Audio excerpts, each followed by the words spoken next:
Kalau misalnya kita mendengarkan dengan headset atau earphone, coba beri jeda, coba kontrol volumenya, kontrol waktunya.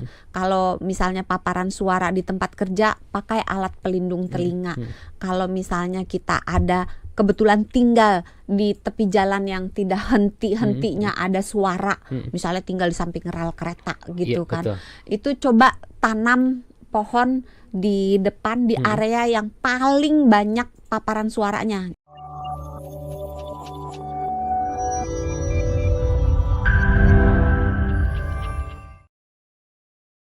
Ini katanya kalau sudah nggak kedengaran 60% atau suaranya kecil, apakah telinga sudah kurang normal, Dok? Artinya kalau dia pakai earphone ya 60% ini tapi masih nggak terasa kedengeran. kurang, betul. Biasanya suara lingkungannya terlalu berisik. Oke. Jadi beli headset atau beli earphone yang ada noise cancelling. Oke. Karena kalau kita belinya yang murah, kok bukan murah ya, yang nggak ada fitur itu, maka suara latar akan mempengaruhi terdengar sehingga yang ingin kita dengarkan, entah musik entah suara, menjadi terasa lebih nggak kedengeran gitu. Jadi pakai yang ada noise cancellation. Terus kedua, cek apakah terlalu lama nggak. Telinganya lelah gitu. Pengen istirahat ya. Pengen istirahat gitu kan. Udah akhir tahun gitu. Capek bos katanya. Atau memang ada gangguan penurunan pendengaran. Jadi tetap harus dicek ke THT dan ke THT sama kayak dokter mata. Walaupun tidak ada keluhan 1-2 tahun kita check up. Oke. Dok, tadi sedikit ngomongin soal mata kan, kalau misalnya minus atau plus bisa dilasik. Kalau telinga sudah mulai dipanggil segini, Doksan, kedengeran gitu. Nah itu pakai bisa bantu dengar. bisa diobatin nggak sih? Tergantung penyebabnya. Karena sesederhana ini banyak ya. Bahkan pasien saya sendiri, anak kecil datang batuk pilek gitu kan. Kan standar kalau batuk pilek kan periksa tenggorokan, periksa hidung dan periksa telinga. Begitu dilihat telinganya, banyak kotorannya. Dan ketika ditarik kotorannya itu bisa segini panjangnya berapa nih? Ada 2 cm, 1,5 cm sampai 2 cm. Jadi kotoran itu terlalu banyak dan menyumbat telinganya sehingga dia nggak dengar. Apalagi kalau dia sering pakai earphone. Earphone itu kan dimasukkan ke dalam telinga. Sehingga kalau ada kotoran telinga di luar, kedorong ke dalam ya. Malah makin kedorong ke dalam. Jadi sebaiknya kalau memang kotoran telinganya itu cenderung yang menggumpal, jangan pakai earphone. Pakainya headphone, jangan yang dicolok ke kuping lah. Earphone. Pakainya yang kayak dipakai Hans, yang menutup telinga. Jadi kotoran itu nggak kedorong ke dalam gitu. Dikeluarin, fungsi pendengarannya baik. Tapi kalau misalnya ternyata bukan karena penyumbatan kotoran itu, Dok, memang pendengarannya sudah terganggu aja, apakah sebenarnya bisa sembuh? Tergantung penyebabnya. Kalau misalnya dia karena kerusakan saraf, biasanya tidak.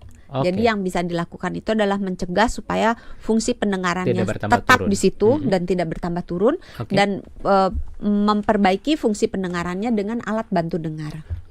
Baik. Semoga menjawab ini untuk Pak Taufik.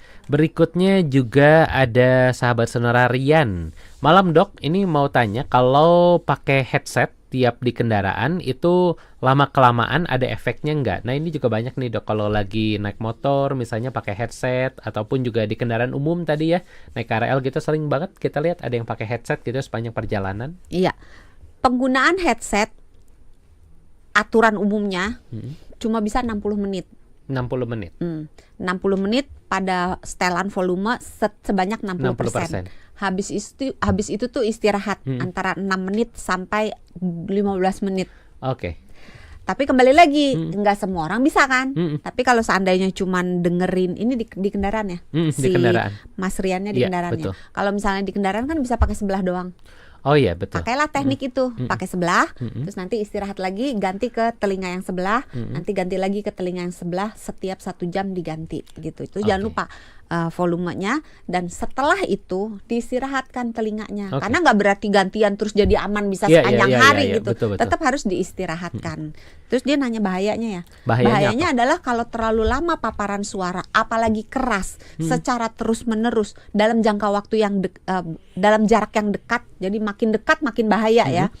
Itu akan merusak saraf pendengarannya, merusak bulu-bulu halus di sepanjang liang telinganya, sehingga fungsi penurunannya akan menurun. Fungsi pendengarannya akan menurun. Ketika fungsi pendengaran menurun, biasanya berjalan bersamaan dengan tinnitus. Oke. Itu cuma salah satu ya, efeknya masih banyak yang Masih lain. banyak. Tapi semoga menjawab untuk Rian ya yang sudah bertanya di malam hari ini. Masih ada juga pertanyaan lainnya dari Ibu Oriza. Ini menanyakan buat Dokter Santi, ini kalau di bioskop dan filmnya sudah mulai terasa nyaring banget, ini jadi harus bawa penutup kuping atau naik pesawat. Ini kuping sejenak jadi budak, jadi harus pakai penutup kuping. Apakah itu suatu keadaan yang normal, Dok? Iya, normal. Makasih Bu Orisa pertanyaannya. Itu memang keadaan yang normal ya ketika kita misalnya di bioskop suaranya kenceng, terus begitu keluar agak nging gitu. Iya, itu biasa gitu. Terus ketika kita mengalami perubahan ketinggian entah dari atas turun ke bawah, maksudnya dari terbang mau mendarat atau dari bawah mau ke atas atau mungkin penyelam gitu. Seringkali mengalami rasa penuh, rasa nggak enak di telinga, kadang-kadang bisa jadi sakit dan itu bisa ditangani dengan menutup telinga. Kalau misalnya lupa bawa penutup telinga, tutup dengan telapak tangan. Oke. Tapi jangan yang ada jarinya ya. Iya, yang bagian ratanya ya. Tangan, karena telapak tangan itu kan rapet banget. Kalau nutup dengan jari gini doang masih ada celahnya, rongganya. Jadi dikatupkan, menutup seluruh telinga sedapat mungkin padat, terus ngunyah sesuatu, misalnya makan permen atau minum sedikit supaya membantu supaya tubanya itu tidak terganggu. Oke, tapi ini juga menarik Dok, ketika kita naik pesawat atau kapal selam, ini kan memang ada perubahan tekanan udara, ini akan menyebabkan gangguan di telinga kita. Menutup telinga tadi, apakah ini tidak berbahaya dengan adanya perubahan tekanan udara itu? Aman ya artinya? Aman. Menggunakan, banyak yang pakai kapas, kalau anak kecil itu kan nangis, biasanya belum bisa. Ditutup aja pakai telinga, tutup pakai tangan ibunya, tutup aja telinga anaknya. Oh, terus kata ibunya, repot Dok, saya nggak bisa ngapa-ngapain di pesawat. Ya kan cuman pas naik aja atau pas turun aja. Kalau udah di atas udah enggak. Biasanya udah enggak. Terus kalau males ya udah kasih makanan aja atau kasih minuman. Biar ngunyah ya. Biar atau ngunyah. Kalau masih dalam usia menyusui juga bisa dikasih ASI. Dikasih ASI ya. Oke, baik. Semoga menjawab ini untuk Ibu Oriza Sativa di malam hari ini.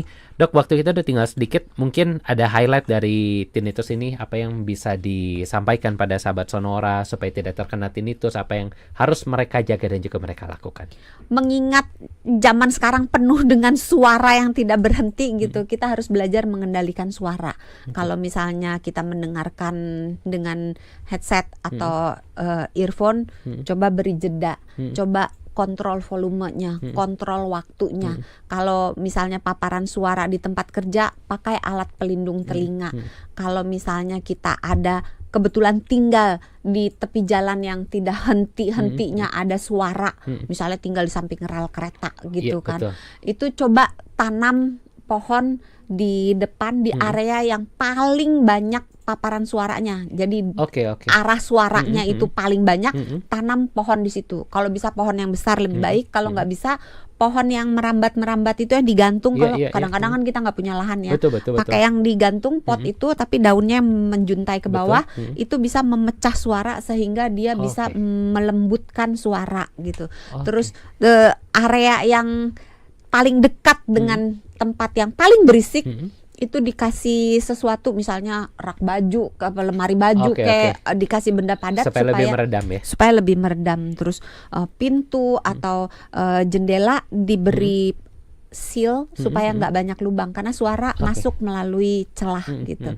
Atau sekarang keren sih ada tirai yang bisa untuk meredam suara. Oh iya. Betul. Boleh kalau misalnya, tapi harganya cukup mahal. Kalau nggak mau pakai cara-cara yang sederhana aja, itu lubang-lubang tuh disumpel gitu, terus kasih pohon, kasih perabotan. Oke, Dok, satu lagi sebelum kita tutup di malam hari ini, white nose ini juga cukup menarik nih, Dok. Apakah white nose ini juga adanya white Christmas? White Christmas coklat dong, bentar lagi ya bagi-bagi coklat. Tapi white nose ini kan suara air itu kan white noise ya. Lalu ada suara hutan. Suara air masuknya pink noise kalau dia tidak konstan. Oh, oke. Jadi kalau gemericiknya konstan masuknya white noise, tapi kalau misalnya kayak suara ombak kan berderu reda gitu, itu masuknya pink noise. Oke, tapi kalau suara sungai gitu kan white noise. Ini banyak orang yang tinggalnya pinggir sungai, itu amankah sebenarnya Dok untuk didengarkan terus-menerus? Aman. Karena itu kan suaranya tidak terlalu keras dan tidak Kan kita nggak benar-benar Oh, oke. yang penting jangan keras. Mm-mm. Terus kalau keras jangan terlalu dekat, jangan terlalu lama. Oke, intinya di desibelnya itu tadi ya, Iya, apakah iya. terlalu tinggi atau tidak. Iya.